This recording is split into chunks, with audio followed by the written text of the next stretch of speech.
Om Shri Gurubhyo Namaha. Hare Krishna. Namaste friends. We've been seeing the beautiful stories of Krishna from this wonderful book. So we saw chapter 1 and chapter 2. Today we are going ahead with the next beautiful chapter. Mother Yashoda is carrying the little baby Krishna and just doing this. All of us do, right? We take our child and just keep doing this. So she is in the Nanda Maharaja's palace. She's outside. So she kept doing this. All of a sudden, for no reason, suddenly the baby started weighing in tons. She's not able to carry Krishna. She was wondering what is happening. Why I am not able to carry my child? Then she looked at the baby and suddenly said, "No, I'm going to leave you down for some time." So she just leaves him down. It's their palace, right? So she had some work, so she went inside. Just in a short while, suddenly the entire place becomes dark and smoky, and there is some kind of windstorm that is happening. No one could understand what was happening. People are running hither and thither, here and there. Suddenly, Mother Yashoda comes running out, and all the gopis running, "Krishna, Krishna, where is Krishna?" In split second, there's a demon called Trinavarta, who is actually a whirlwind demon. Like we have whirlpool in the water, right? There's something in wind also.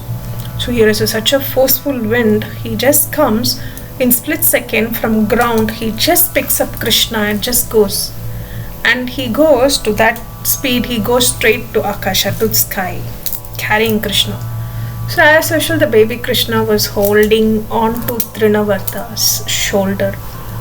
So as he goes up and up and up, as usual, our little Krishna started holding him so tight, slowly moving his hand, this tiny little hand, and suddenly started choking that fellow's neck. Now Krishna is suddenly becoming so heavy. He is weighing like a huge mountain. Trinavarta's neck started getting choked by little Krishna. So it was that forceful that he almost, when he was going up, suddenly he stopped in the mid-air. Now desperate measures, he wanted to throw the child out of him. Unfortunately, he picked him up thinking he's going to murder the child. But now his condition is such that he has to throw the child out of him. But the child refuses to go. The way the little Krishna was holding his neck, he almost started screaming loudly, "Child, leave me, I want to throw you out." He's just trying to pull him. Nothing can stop Krishna. Once he decides, the game is over. So from there, that demon Trinavarta falls down and he hits on a stone. He just smashes and he grounds himself on the stone and spot dead. Meanwhile, what happens there? Yashodama and all the gopis fell in the ground, unconscious, missing Krishna. At the same time this happened, suddenly there was calmness and peace all over. Suddenly they woke up and saw that that demon is lying dead. And as ever, our little Krishna had a roller coaster ride up, and now he's come and again playing with on the body up and down. So they came running. Gopis picked the child up and gave it to Mother Yashoda. They just got the baby back. So this was that part of the story. Days passed by. Sometime after this, Mother Yashoda was feeding the little Krishna. That's a beautiful scene that all of us can recollect, right? The moment I start telling. Like how when we feed our children, something gets stuck in the gum. They are not in a position to lift their tongue up or put their finger and clean by themselves. So what do? We open the mouth and we kind of clean it for them, right? Similarly, Mother Yashoda was trying to clean little Krishna's mouth. So she just opens the mouth of Krishna. The moment Krishna does this, she was amazed at the sight. Mother Yashoda could not speak. Her heart started palpitating, like when we are tensed, it will happen like that. It started coming, and then tears rolled down her eyes, and she completely speechless, right? So she's in a kind of amazed state. So it's probably a kind of divine ecstasy, probably. So she just shut her eyes politely and just enjoying that scene. Vasudevaji calls his family priest Gargamuni, invite him home and then tell him that please kindly go to Nanda Maharaja's palace and please kindly do a naming ceremony for our child, but on a very secretive manner. Nobody should know, because once Kamsa knows that Krishna is here, then his life is at danger, right? So they say, please do it very secretly. So Sri Gargamuni goes to Nanda Maharaja's palace. Gargamuni was received with warm welcome, and he tells Nanda Maharaja that we shall name Rohini's son as Rama, because he has a very pleasing personality and he will be very pleasing to the family, take care of the family, etc. But eventually he will be known by the name Balarama because of his strength and power. He'll be a very powerful person. So he will be named as Balarama. Devaki's son is here and he will be named as Krishna. Some of them will be calling him by the name Krishna and the others will call him by the name Vasudeva.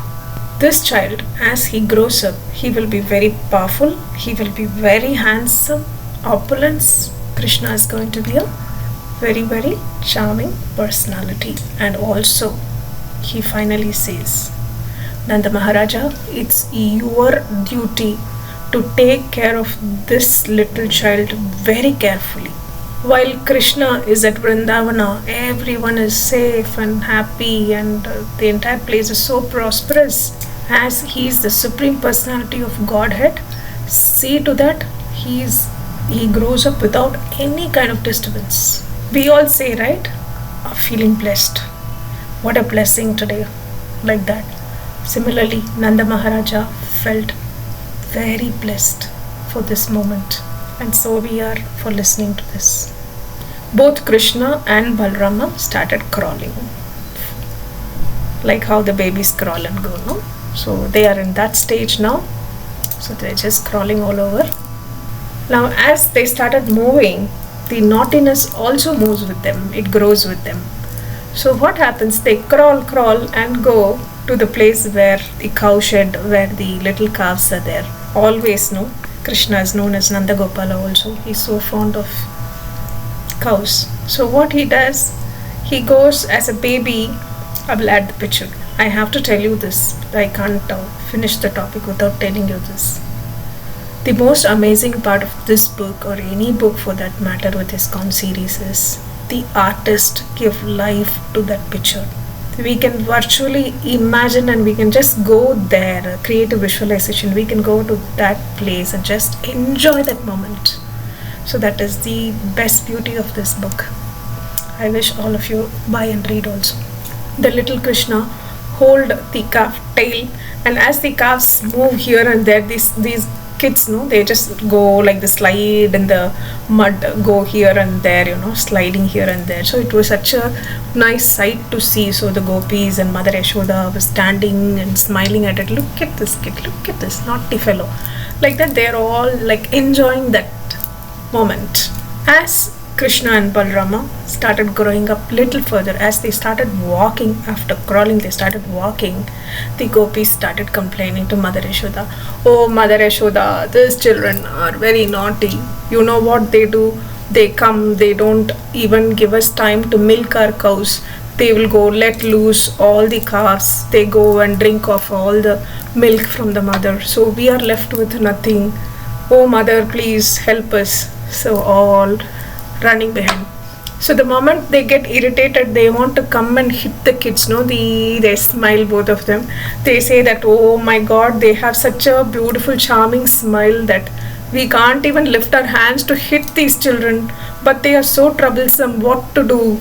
Now all the people are like, they're just telling you what to do. I don't know.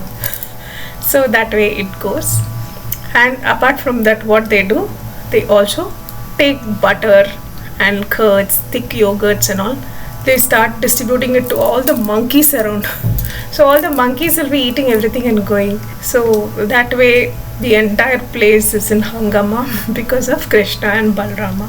In pitch dark also, The author has so beautifully mentioned here, which is so touching for me. It says that without any jewelry, without any lights on, the children have such a glow. Krishna and Balrama, their aura glows so beautifully that the entire place is lit up as if some light is on.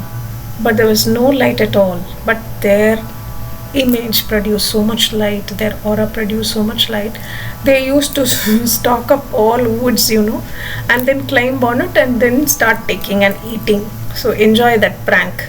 So with that, the author ends this chapter. So we are closing it. Before closing, I want to share a few things extra. My dear beloved brothers and sisters, right now our social circumstances are such that we are filled with plenty number of Trinavartas all around. So we need to be extra careful. Now I want to bring in some spiritual science now.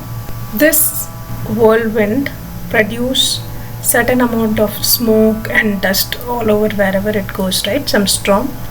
Similarly, certain people come into our life, they create some storm in us. Their negativity is so huge that our little positivity gets wiped out, completely wiped out. So we need to understand that only when we fall at the feet of the Supreme Godhead, there are chances that we will be able to handle these people safely by not going anywhere near them. God creates such a situation that he protects his children so beautifully. You may ask, everybody is God's children.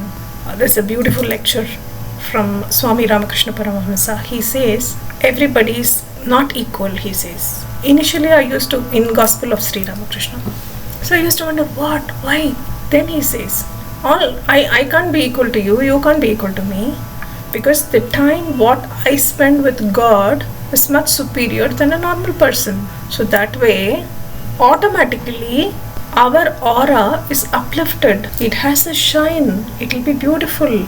There is a powerful electric violet light around us, that is Krishna energy. The moment these smoke, these things come, don't think he's there so you can behave the way you want. It's our duty to protect ourselves. God is there all the time, but we must also work for it. It's not that you go and sit anywhere and you will not be corrupted. No. Please don't underestimate that point, okay? The point what I'm trying to tell you is, where we go and sit, that place also has an aura. Please make a note. It's not that we only have an aura. A place has an aura. Things has an aura. Everything has its own aura. You go get caught in a wrong place, that wrong aura comes into us, it starts merging with us. That way we lose tremendously. You understand? Hare Krishna, Krishna Krishna, Hare Hare, Hare Rama, Rama Rama, Hare Hare. The greatest mantra of all times, which can protect us like anything. Keep chanting. Whatever work you do, you can still chant. We all do chanting. Whatever work we are doing, still we do chanting. Similarly, you can also do that. So that becomes a great shielding. So the electric violet light remains as electric violet light. The Krishna energy is always in us, within us, around us. But we also have to work hard to keep it. That is the point here in this story. We shall see again in the next episode. Hare Krishna. Krishna Arpanamastu.